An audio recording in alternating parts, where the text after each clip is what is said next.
پیارے بچوں السلام علیکم۔ آج جو کہانی ہے اس کا نام ہے پرنسس کا کھویا ہوا شوہر۔ پیارے بچوں، ایک پرنسس کافی عرصے سے اپنے شوہر کا انتظار کر رہی تھی۔ اس کی شادی کو ابھی ایک ہی سال ہوا تھا کہ اس کا ہسبینڈ گم ہو گیا تھا۔ نہ جانے شہزادہ کہاں کھو گیا تھا، شہزادی اسے ڈھونڈ ڈھونڈ کر تھک چکی تھی۔ یہ کچھ ہی عرصے بعد شہزادی کو علم ہوا کہ شہزادی نے ایک دفعہ اسے یہ کہا تھا کہ وہ کسی بادشاہ سے ملنے کے لیے دوسرے ملک جائے گا۔ اس ملک کا نام بھی اس نے لیا تھا جو کہ چین تھا۔ اب شہزادی اس بات کو بھول چکی تھی کہ وہ چین چلا گیا یا کہاں چلا گیا۔ پھر اچانک ایک دن جب شہزادی بیٹھی رو رہی تھی تو اس کے خیال آیا کہ شہزادی نے کہا تھا کہ وہ کسی بادشاہ سے ملنے چین جانا چاہتا ہے۔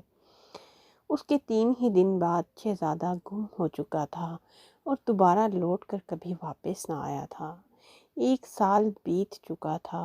شہزادی نے کافی انتظار کیا۔ اس کے بعد اب وہ نا امید ہو چکی تھی۔ اسے لگتا تھا یا تو چین کے بادشاہ نے اس کے ہسبینڈ کو قتل کر دیا یا پھر وہ خود اسے چھوڑ کر چلا گیا۔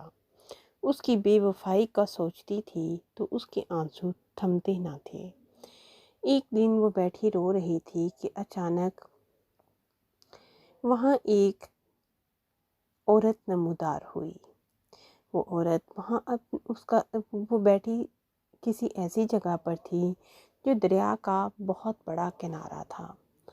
اب اس دریا کے کنارے پر ایک عورت کا مسکن تھا۔ وہ عورت کوئی عام عورت نہ تھی بلکہ بہت علم جانتی تھی۔ اس نے شہزادی سے اس کے رونے کی وجہ پوچھی اور کہنے لگی کہ دیکھو بہن، یہ میرا ٹھکانہ ہے، اگر معذرت چاہتی ہوں، اگر تم اس ٹھکانے کو چھوڑ کر کہیں اور چلی جاؤ، کسی اور ٹھکانے پر بیٹھ جاؤ تو میں تمہاری شکر گزار ہوں گی۔ شہزادی نے کہا ٹھیک ہے، مگر پھر اچانک اس کے ذہن میں خیال آیا کہ کیوں نہ میں اس سے رونے کی وجہ پوچھوں۔ اس نے شہزادی سے پلٹ کر کہا کہ 1 منٹ رکو، میری بات سنو، تم رو کیوں رہی ہو؟ کیا اس بات پر رو رہی ہو کہ میں نے تمہیں یہ جگہ چھوڑنے کو کہہ دیا؟ شہزادی نے کہا نہیں نہیں، بالکل نہیں، میں تو بے وفائی کی ڈسی ہوئی ہوں۔ اس نے کہا کیا مطلب بے وفائی کی ڈسی ہوئی ہو؟ مجھے سمجھ نہیں آئی۔ شہزادی نے اپنی تمام تر کہانی اس عورت کو سنا دی اور کہنے لگی کہ 1 سال سے تنہا ہوں اور ڈھونڈ ڈھونڈ کر تھک چکی ہوں، مگر کوئی خبر نہیں آتی۔ اب تو میرے آنسو بھی خشک ہو گئے ہیں کہ میں کیا کروں۔ بے وفا شوہر مجھے چھوڑ کر چلا گیا اور میں کسی بھی کام کی نہ رہی۔ مجھے نہیں معلوم وہ مر گیا یا زندہ ہے۔ ہاں، مجھے اس نے جانے سے 3 دن پہلے ایک دفعہ ذکر کیا تھا کہ وہ چین کے بادشاہ سے ملنا چاہتا ہے، لیکن آج تک مجھے اس کی کوئی خبر واپس نہ آئی۔ خدا جانے اسے مار دیا گیا یا وہ خود مجھے چھوڑ کر چلا گیا۔ اس عورت نے کہا کہ تم بالکل پریشان مت ہو، میں تمہارے لیے ایک ایسی مشکل آسان کرنے والا حل نکالوں گی۔ انشاءاللہ ہم دونوں کل ہی چین چلیں گے اور پھر وہاں کے بادشاہ سے ملیں گے اور آپ کے ہسبینڈ کے بارے میں تمام معلومات لیں گے۔ اگر وہ وہاں رہتا ہوا تو وہ ضرور ہمیں ملے گا۔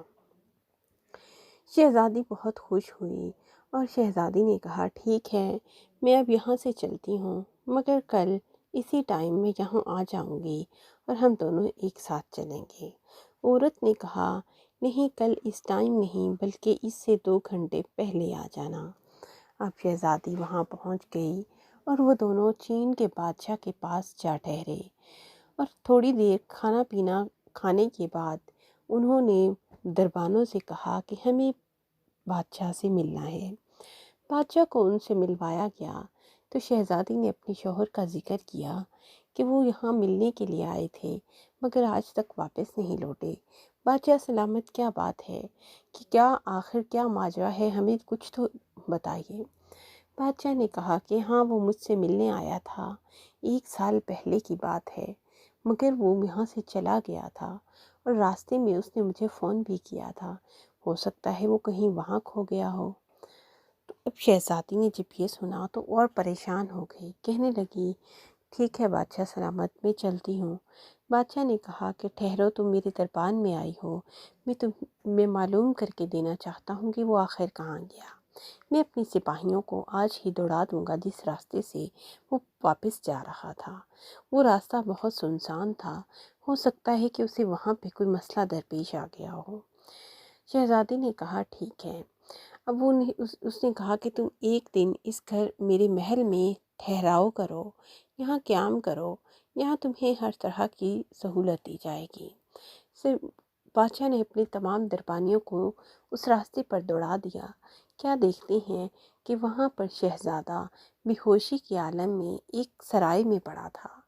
وہاں کچھ لوگ اس کی خدمت پر مامور تھے، مگر شہزادے کو ہوش نہ آ رہا تھا۔ کچھ سمجھ نہیں آ رہی تھی شہزادے کو کیا ہوا تھا۔ انہوں نے شہزادے کو فوراً سے اپنی گاڑی میں ڈالا اور چین لے آئے۔ بادشاہ سلامت کے دربار میں پیش کیا گیا تو بادشاہ نے کہا کہ یہ اس ڈاکٹر کو بلایا جائے جو شہر کا سب سے اچھا ڈاکٹر ہے۔ سب سے اچھے ڈاکٹر کو وہاں بلایا گیا تو اس کے علاج پر لگا دیا گیا۔ اب بادشاہ تھوڑے ہی دنوں میں صحت یاب ہونا شروع ہو گیا۔ شہزادی کو جب شہزادے سے ملوایا گیا تو شہزادی کو دیکھ کر بہت خوش ہوئی اور بادشاہ اور اس عورت کا شکریہ ادا کیا جنہوں نے اس کو اس کے شوہر سے ملوانے میں پورا بھرپور ساتھ دیا۔ پیارے بچوں، یہاں آپ میرے چینل کو سبسکرائب کر لیں۔ شہزادی اپنے شوہر کو لے کر جیسے ہی وہ صحت یاب ہوا اپنے ملک واپس لوٹ آئی اور وہ ہنسی خوشی دوبارہ زندگی گزارنے لگے۔ پیارے بچوں، یہاں چینل کو سبسکرائب کر لیں اور بیل آئیکن کا بٹن ضرور دبا لیں۔ Thank you. اللہ حافظ۔